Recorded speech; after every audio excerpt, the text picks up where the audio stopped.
Hi friends, welcome back to our channel. எல்லாரும் எப்படி இருக்கீங்க? கண்டிப்பாக நல்லா இருப்பீங்க நம்புகிறேன். இன்றைக்கி நம்ம சேனலில் டே டு டே லைஃப்பில் நம்ம எல்லாருக்குமே ரொம்ப யூஸ்ஃபுல்லாக இருக்கக்கூடிய கிச்சன் டிப்ஸ் அண்ட் ட்ரிக்ஸ் தான் ஷேர் பண்ணியிருக்கேன். ஸோ வீடியோ இன்ட்ரெஸ்டிங்காக இருக்கும், ஸ்கிப் பண்ணாமல் ஃபுல்லாக பாருங்கள். அதுக்கு முன்னாடி நீங்கள் எப்போ தான் நம்ம சேனலை ஃபஸ்ட் டைம் பார்க்குறதா இருந்தால் இப்போவே சப்ஸ்கிரைப் பண்ணிக்கோங்க, கூட இருக்க பெல் சிம்லி கிளிக் பண்ணிக்கோங்க. இப்போ வாங்க வீடியோக்குள்ளே போகலாம். ஃபர்ஸ்ட் இப்போ என்னென்னு பார்க்கலாம்.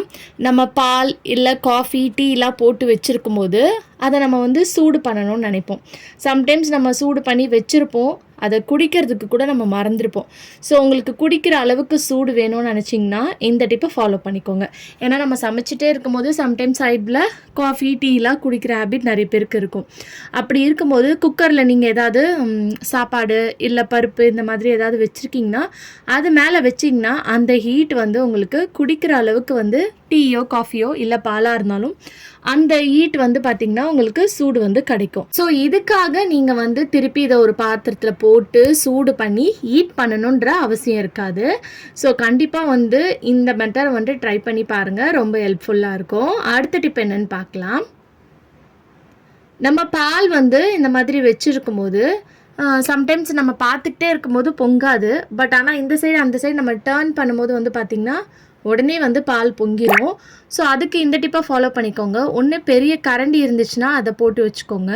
அப்படி இல்லைன்னா இந்த மாதிரி ஒரு குட்டி ஸ்பூனில் உட்டன் கிளிப் போட்டுக்கோங்க. போட்டுட்டு இந்த மாதிரி போட்டு வச்சிட்டிங்கன்னா அந்த ஸ்பூன் பார்த்திங்கன்னா உள்ளே போகாது, உள்ளே போய் விழுறதுக்கு சான்ஸ் இல்லை. அப்படியே இந்த உட்டன் ஸ்பூன் பார்த்திங்கன்னா உங்களுக்கு தடுக்கும். ஸோ பால் பொங்கினாலுமே வெளியே பொங்கி விழாமல் உள்ளுக்குள்ளேயே பார்த்திங்கன்னா அந்த பால் அடங்கிரும். ஏன்னா எப்போவுமே நம்ம பார்த்துக்கிட்டே இருப்போம், அந்த டைமில் பால் பொங்காது. இந்த சைடு ஏதாவது திரும்பி லைட்டாக நம்ம ஏதாவது எடுக்கலாம் அப்படின்னு நினைக்கிற டைமில் பார்த்திங்கன்னா அந்த பால் பொங்கிரும். ஸோ இந்த மாதிரி ஒரு ஸ்பூன் மட்டும் நீங்கள் போட்டு வச்சிட்டிங்கன்னா நீங்கள் அதை பார்க்காம உங்கள் வேலையை ஃப்ரீயாக செய்யலாம். அப்படியே பால் பொங்கினாலும் அதெல்லாம் பொங்கி கேஸ் ஸ்டவ்லலாம் கீழே விழாமல் அப்படியே அந்த பாத்திரத்துலேயே உள்ளுக்குள்ளேயே பார்த்திங்கன்னா அந்த பால் அடங்கிரும். ஸோ கண்டிப்பாக இந்த டிப்பை ட்ரை பண்ணி பாருங்கள். அடுத்த டிப் என்னன்னு பார்க்கலாம்.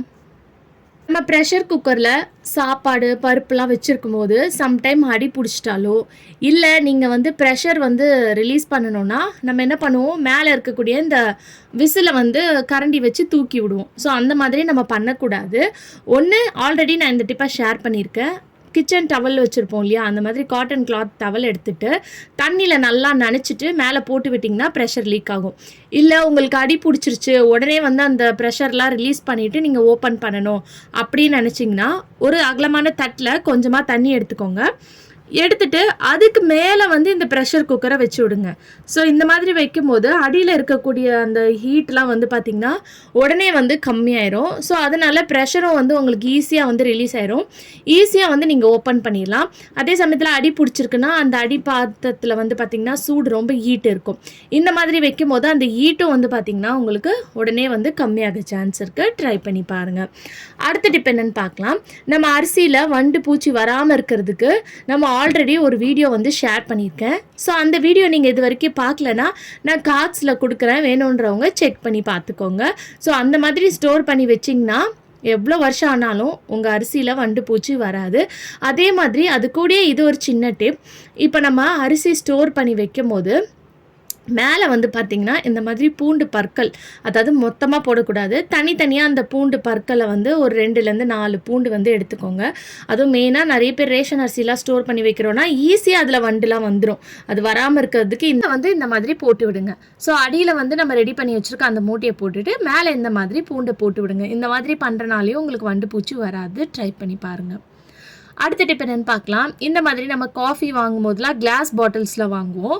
அதை நம்ம இந்த ஸ்டிக்கர் ரிமூவ் பண்ணிவிட்டு ரீயூஸ் பண்ணுவோம் இல்லையா. ஸோ அப்படி பண்ணும்போது சம்டைம்ஸ் என்ன தான் நம்ம ஸ்டிக்கர் ரிமூவ் பண்ணாலுமே அந்த இடத்துல மட்டும் நம்ம நெக்ஸ்ட் டைம் அந்த பாக்ஸோ பாட்டிலோ பிடிச்சோன்னா அந்த ஒரு மாதிரி பிசு பிசுன்னு இருக்கும். அந்த இது பார்த்திங்கன்னா இருந்துக்கிட்டே இருக்கும். அதுக்கு இந்த டிப்பை ஃபாலோ பண்ணிக்கோங்க. ஒன்று நெயில் ரிமூவர் லிக்விட் இருந்துச்சுன்னா அதை ஒரு காட்டனில் டிப் பண்ணி இந்த மாதிரி துடைச்சி விடுங்க. இது நெயில் ரிமூவர் டிஷ்யூ, நம்மளுக்கு அந்த மாதிரி டிஷ்யூ இருக்கு இல்லையா, அதை எடுத்துகிட்டு இந்த மாதிரி நீங்கள் ஸ்க்ரப் பண்ணிங்கன்னா அந்த பிசு பிசு அந்த ஸ்டிக்கர் ரிமூவ் பண்ண அந்த பிசு பிசு இருக்கும் பார்த்தீங்களா, அது நல்லா உங்களுக்கு க்ளீனாக ரிமூவ் ஆயிரும். ஸோ அப்படியே க்ளீனாக பார்த்திங்கன்னா போயிடும். ஸோ அதுக்கப்புறம் நீங்கள் இதை யூஸ் பண்ணிக்கலாம். இல்லைன்னா ஒவ்வொரு டைமும் டைமும் நம்ம யூஸ் பண்ணும்போது நம்ம கையிலேயே வந்து பார்த்திங்கன்னா அது ஒட்டி பிடிக்கிற மாதிரி இருக்கும். ஸோ பார்க்குறதுக்கும் நல்லா இருக்காது. ஸோ அதுக்கு வந்து இந்த டிப்பாக ட்ரை பண்ணி பாருங்கள், ரொம்ப ஹெல்ப்ஃபுல்லாக இருக்கும். அடுத்த டிப் என்னென்னு பார்க்கலாம். இப்போ ஒரு பாத்திரத்தில் கொஞ்சமாக வந்து தண்ணி எடுத்திருக்கேன். இப்போ இந்த தண்ணியில் வந்து கோல்கேட் பேஸ்ட் வந்து சேர்த்துக்கோங்க. இப்போ கோல்கேட் பேஸ்ட் சேர்த்ததுக்கப்புறமா பாத்திரம்லாம் வாஷ் பண்ணுறதுக்கு நம்ம சோப்பு வாங்குவோம் இல்லையா, அந்த சோப் எடுத்துக்கோங்க. இப்போ இந்த சோப்பில் நான் எந்த அளவுக்கு கட் பண்ணியிருக்கேன்னு மட்டும் பாருங்கள். இந்த அளவுக்கு தான் நான் வந்து கட் பண்ணியிருக்கேன். ஸோ இதை வந்து ஒன்று துருவிக்கோங்க, இல்லை குட்டி குட்டி பீஸாக வந்து கட் பண்ணி இந்த தண்ணி லைட்டாக சூடான உடனே இதில் வந்து சேர்த்துக்கோங்க.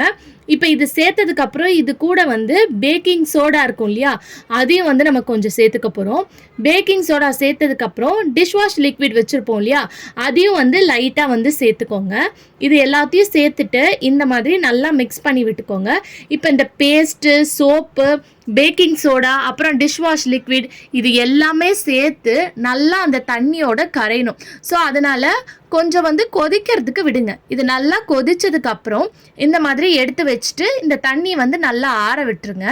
இது ஆறினதுக்கப்புறம் நம்ம வீட்டில் டிஷ்வாஷ் லிக்விட் பாட்டில் வச்சுருப்போம். அப்படி இல்லைனா வாட்டர் பாட்டில் கேப்பில் கூட நீங்கள் ஹோல்ஸ் போட்டுட்டு இந்த லிக்விடை வந்து அதில் ஊற்றி வச்சுக்கலாம். இது எதுக்குன்னு பார்த்தீங்கன்னா, நம்ம பாத்திரம்லாம் வாஷ் பண்ணுறதுக்கு தான் யூஸ் பண்ண போகிறோம். நம்ம சோப்பு வச்சு யூஸ் பண்ணும்போது சோப்பு ஈஸியாக வந்து பார்த்திங்கன்னா உடனே கரைஞ்சிரும். அது மட்டும் இல்லாமல் அந்த இடமே வந்து ஒரு மாதிரி சதன்னு இருக்கும். இந்த மாதிரி நீங்கள் லிக்விட் வாங்கினாலும் உடனே காலியாயிரும். ஸோ அதுக்கு இந்த மாதிரி சோப்பு வாங்கி நீங்கள் லிக்விட் ரெடி பண்ணி வச்சுக்கிட்டிங்கன்னா ரொம்ப நாள் வரைக்கும் உங்களுக்கு வரும். இது ஒரு மணி சேவிங் டிப்பாகவும் உங்களுக்கு இருக்கும். ஸோ எந்த அளவுக்கு நான் சோப் எடுத்தேன், பட் ஆனால் லிக்விட் வந்து பார்த்தீங்கன்னா உங்களுக்கு தெரியும், நம்மளுக்கு எந்த அளவுக்கு லிக்விட் வந்திருக்குன்னு உங்களுக்கு பார்க்கும்போதே தெரியும். ஸோ அத்தனோண்டு சோப்பில் வந்து உங்களுக்கு இவ்வளோ லிக்விட் வருதுன்னா, அந்த ஃபுல் சோப் நீங்கள் யூஸ் பண்ணிங்கன்னா இன்னும் நிறைய லிக்விட் வரும். ஸோ உங்களுக்கு எவ்வளோ வேணுமோ அதுக்கேற்ற மாதிரி லிக்விடை இந்த மாதிரி ப்ரிப்பேர் பண்ணி ஒரு பாட்டிலில் ஊற்றி வச்சுக்கிட்டிங்கன்னா நீங்கள் வெசல்ஸ் வாஷ் பண்ணும்போது ஊற்றிட்டு நீங்கள் யூஸ் பண்ணிக்கலாம். நார்மலாக வந்து நம்ம விம் லிக்விட் அந்த மாதிரி டிஷ்வாஷ் லிக்விட்லாம் யூஸ் பண்ணுறோம் இல்லையா, அதே சேம் மெத்தட் தான். இன்னுமே வந்து பார்த்திங்கன்னா உங்களுக்கு பாத்திரம் நல்லா பளிச்சணும், அதில் இருக்கக்கூடிய ஸ்மெல்லையும் வந்து பார்த்திங்கன்னா உங்களுக்கு ரிமூவ் பண்ணும். ஏன்னா இதில் நம்ம பேக்கிங் சோடா சேர்த்துருக்கனால ரொம்பவே வந்து பார்த்திங்கன்னா யூஸ்ஃபுல்லாக இருக்கும். இப்போ லைட்டாக ஒரு கிண்ணத்தில் கொஞ்சமாக மட்டும்தான் நான் இந்த லிக்விட் எடுத்துட்டு லைட்டாக இந்த மாதிரி ஸ்பாஞ்சை வந்து டிப் பண்ணிவிட்டு உங்களுக்கு வாஷ் பண்ணி காட்டுறேன் பாருங்கள். நல்லா பாத்திரம் வந்து பளிச்சுன்னு இருக்கும், எந்த ஒரு ஸ்மெல்லும் வந்து பார்த்திங்கன்னா இருக்காது. ஸோ இப்போ வாஷ் பண்ணதுக்கப்புறம் உங்களுக்கு பார்க்கும்போது நல்ல டிஃப்ரென்ஸ் தெரியும். இன்னும் நீங்கள் நான்வெஜ்லாம் சமைக்கிறீங்கன்னா இந்த மாதிரி சொல்யூஷன் வந்து ரெடி பண்ணி வச்சாலே போதும். ஸோ ஒரு வாட்டி தான் நான் டிப் பண்ணேன், அதுக்கே வந்து பார்த்திங்கன்னா உங்களுக்கு நல்லா வந்து பாத்திரம் பளிச்சுன்னு மாறிடுச்சு. நிறைய வந்து பார்த்திங்கன்னா உங்களுக்கு நுரையும் வரும், நல்லா பாத்திரமும் க்ளீன் ஆயிரும். இப்போ இந்த லிக்விடை வச்சு கூட நீங்கள் உங்களோட சிங்கை கூட நீங்கள் க்ளீன் பண்ணிக்கலாம். சிங்க்கும் வந்து பார்த்திங்கன்னா நல்லா பளிச்சுன்னு மாறிடும். ஸோ இப்போ சிங்கை வந்து லைட்டாக ஸ்க்ரப்பர் வச்சு வாஷ் பண்ணிவிட்டு தண்ணி ஊற்றிட்டு நான் வாஷ் பண்ணிவிட்டு உங்களுக்கு காட்டுறேன் பாருங்கள் சிங்க்குமே எந்த அளவுக்கு பளிச்சுன்னு இருக்குன்னு சொல்லிட்டு. இது ஒரு மணி சேவிங் டிப்பாகவும் இருக்கும், கண்டிப்பாக ட்ரை பண்ணி பாருங்கள். ஓகே ஃப்ரெண்ட்ஸ், இன்றைக்கி வீடியோவில் நான் ஷேர் பண்ணி இந்த டிப்லேருந்து ஏதாவது ஒரு டிப் கண்டிப்பாக உங்களுக்கு யூஸ்ஃபுல்லாக இருக்கும்னு நினைக்கிறேன். இப்படி யூஸ்ஃபுல்லாக இருந்துச்சுன்னா மறக்காமல் நம்ம சேனலை லைக் பண்ணுங்கள், ஷேர் பண்ணுங்கள், கமெண்ட் பண்ணுங்கள், சப்ஸ்கிரைப் பண்ணிக்கோங்க. தேங்க்யூ.